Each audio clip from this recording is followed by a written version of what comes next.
Eureka avec Viteos. 10 ans à vos côtés.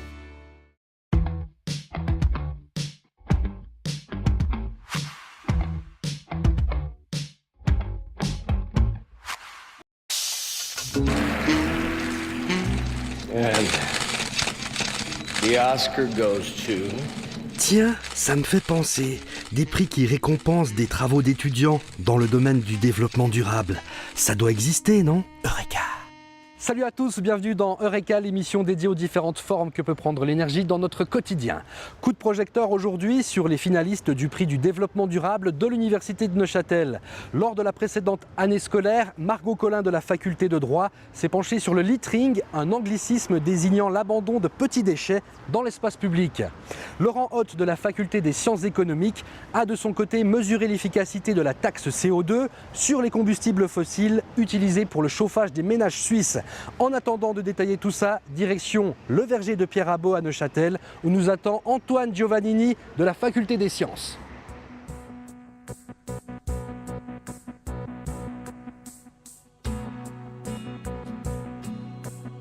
Notre premier témoin a choisi, pour son travail de master, de développer un outil permettant d'analyser l'impact de diverses pratiques agricoles sur la biodiversité d'une quinzaine de vergers en Suisse romande. Les vergers, en fait, sont une production qui est importante pour notre pays, avec différentes régions arboricoles importantes, le Valais, Neuchâtel, et puis la région de l'Arc lémanique, disons. Et puis, on était intéressé à étudier l'arbre, car pour de nombreuses raisons, l'arbre peut être intégré dans les zones agricoles. Donc pour toutes ces raisons-là, vous vous êtes penché là-dessus et vous avez utilisé les araignées pour pouvoir mesurer la biodiversité. Voilà, alors on s'est basé sur les araignées. La simple présence d'une araignée dans un environnement peut témoigner de la qualité de son environnement. On a mis en fait en parallèle la présence des araignées avec les pratiques qui tournaient autour de ces vergers, que ce soit des pratiques agricoles, on peut penser à des traitements chimiques ou biologiques, on peut penser aussi à la qualité de la fauche. Est-ce qu'elle est menée par des animaux? Est-ce qu'elle est faite mécaniquement? Ou alors aussi, on peut penser à du travail du sol. Est-ce qu'il y a du labour ou est-ce qu'il y a plutôt un traitement chimique des herbes invasives? Alors comment vous avez procédé? Quelle a été votre façon d'étudier tout ça? On a prélevé des échantillons d'araignées dans les différents vergers. On les a ramenés au labo pour en déterminer justement l'espèce et en arriver à des conclusions écologiques. La conclusion majeure, en fait, porte sur le fait qu'il s'agit de dépasser la dichotomie classique biologique versus conventionnelle en ce qui concerne les pratiques agricoles. On a pu montrer que certains agriculteurs, bien que conventionnels, adoptaient des pratiques qui étaient tout à fait intéressantes pour la biodiversité. Alors avec ces conclusions de votre étude, vous avez envie que ça serve au-delà des quelques agriculteurs, j'imagine, que vous avez rencontrés? Vous voudriez que quelqu'un s'en empare, et qui exactement? Qui, je ne sais pas, à bon entendeur. Quoi qu'il en soit, nous avons mobilisé des outils, créé des outils qu'on appelle une bioindication, c'est-à-dire d'utiliser justement des spécimens biologiques, en l'occurrence des araignées, pour témoigner de la qualité d'un environnement, ce qui peut se révéler être un outil tout à fait pertinent dans le cadre d'une politique agricole favorable, on va dire, au changement agricole pour une agriculture plus durable, puisque à travers la présence d'une araignée, on arriverait à témoigner des bonnes pratiques agricoles chez les praticiens.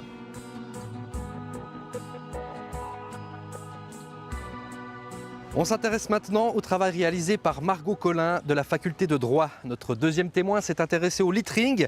Le littering est un anglicisme désignant le fait de jeter des déchets par négligence hors des endroits prévus à cet effet.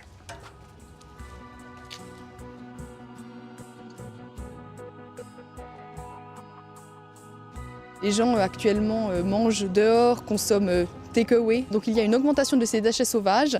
Ça a des répercussions évidemment sur de nombreux points.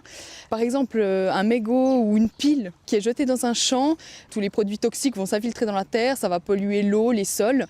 Et on a aussi un grand problème en Suisse avec Toutes les canettes qui sont lancées dans les champs, elles sont broyées par les machines. Ces morceaux de canettes sont mélangés à l'herbe qui va être donnée en nourriture au bétail. Ça va leur créer des lésions internes. Et puis après, ça a aussi des répercussions économiques assez conséquentes puisqu'il y a un rapport en fait, de l'Office fédéral de l'environnement qui est sorti il y a 5 ans et qui a estimé les coûts du littering donc, à 200 millions de francs par an, dont 150 millions sont à la charge des collectivités publiques, donc financées par nos impôts, et 50 millions à la charge des transports publics, donc financés par notre ticket de train. C'est un sujet urgent en fait, à régler. Alors vous avez procédé comment pour réaliser cette étude ? J'ai comparé les législations qui existaient dans les différents cantons, parce qu'il faut savoir qu'au niveau national, le littering n'est pas puni. Donc en fait, c'est les cantons qui sont compétents. Les cantons de Suisse allemande ont beaucoup plus de législation en la matière, puisque des amendes sont déjà infligées, même jusqu'à 300 francs en cas de flagrant délit, exactement. Tandis que les cantons latins, on va dire, parce qu'on va prendre le Tessin aussi, ont beaucoup plus de mal à mettre en œuvre voilà, une amende dissuasive. Et dans le canton de Neuchâtel, ça se passe comment ? À Neuchâtel, les choses sont en train de changer. Les autorités vont publier un rapport sur le littering courant en 2018. Le projet au niveau national parlait d'une amende de 300 francs. C'est vraisemblablement le montant qui va être pris au niveau cantonal. Alors est-ce que, à votre avis, de mettre en place cette amende d'ordre va avoir un impact positif sur ce problème qu'est le littering ? Quand on touche au porte-monnaie des gens, en général, ça fonctionne assez. Mais après, l'amende, ça ne peut pas être l'unique solution. À mon avis, il faut vraiment combiner cette répression avec des moyens de sensibilisation. Plus tôt on est sensibilisé au problème, mieux c'est. Et puis, on pourra avoir un système de consignes, notamment, qui existe déjà.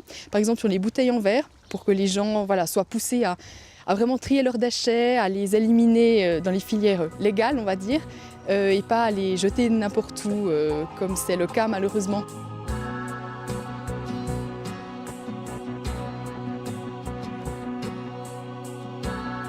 Je vous propose d'aller faire un petit tour du côté de la faculté des sciences économiques à la rencontre de Laurent Hoth, notre troisième témoin. Il a souhaité mesurer l'efficacité de la taxe CO2 sur les combustibles fossiles utilisés pour le chauffage des ménages suisses.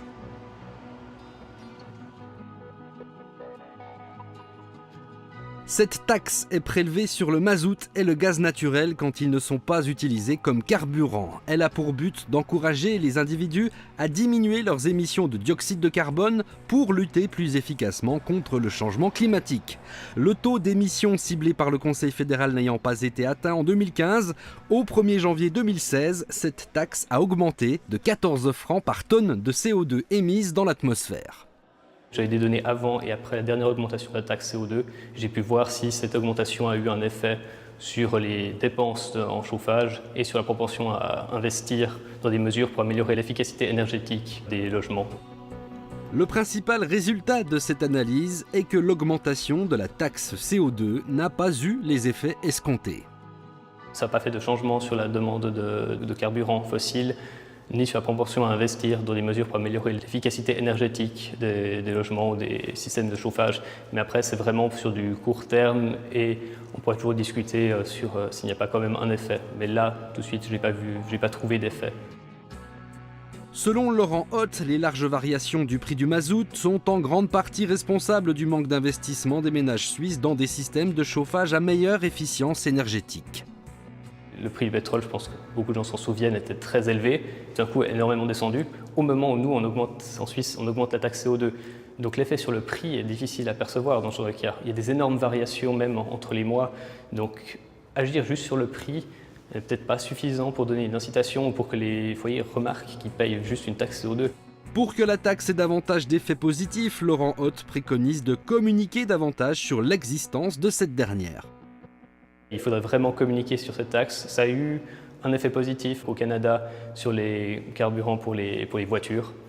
Les gens globalement n'aiment pas payer des taxes. Donc leur dire qu'ils payent une taxe pourrait avoir un effet si on veut vraiment baisser la consommation d'énergie fossile. On l'a appris aujourd'hui, le jury du prix du développement durable de l'UNINE a décidé de récompenser Laurent Hoth pour son master sur la taxe CO2 et Antoine Giovannini pour son analyse de l'impact des pratiques agricoles sur la biodiversité. Si vous voulez en savoir davantage sur les masters des lauréats, Allez donc faire un tour sur le site web de l'Université de Neuchâtel. Eureka, c'est terminé pour aujourd'hui. On se retrouve le mois prochain pour parler énergie et développement durable. D'ici là, restez branchés sur Canal Alpha. Salut!